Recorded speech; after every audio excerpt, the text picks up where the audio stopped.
ఇక్కడ వచ్చేసి అయితే చపాతీలు అయితే చేస్తున్నాను. ఇక్కడ ఇది చపాతీలు అంటే పూర్ణాలు చపాతీలు అండి. ఇక్కడ వచ్చేసి అయితే పిండి అయితే పిసుక్కున్నాను. ఇది గోధుమ పిండి అండి. ఇలా పిసుక్కొని 1 గంట సేపు నానబెట్టుకుంటే మెత్తగా అయిపోతుంది పిండి. ఇక్కడ ఏమో నేను బెల్లం వేసుకొని దీంట్లో పప్పు అయితే ఉడకపెట్టుకున్నానండి.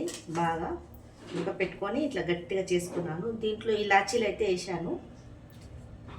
పెంక అయితే పెట్టుకున్నానండి. ఇప్పుడైతే చపాతీలు అయితే చేస్తాను. ఎలా చేస్తానో చూపిస్తానండి. ఇది అందరికీ తెలిసిందే, కానీ నా విధానం ఎలా కానీ చూపిస్తానండి.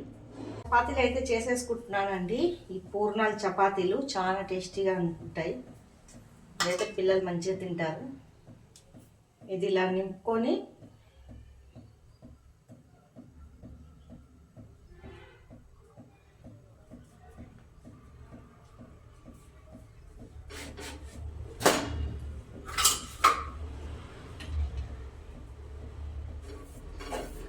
నూనె పెట్టుకోవాలండి.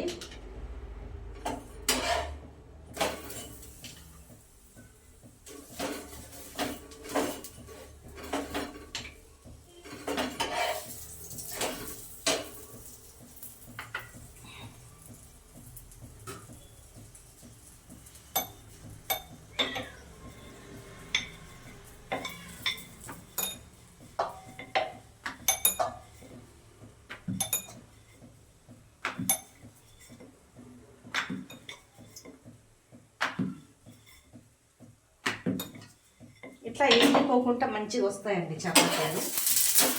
ఇట్లా ఇంత ముందు కాల్చుకోవాలి.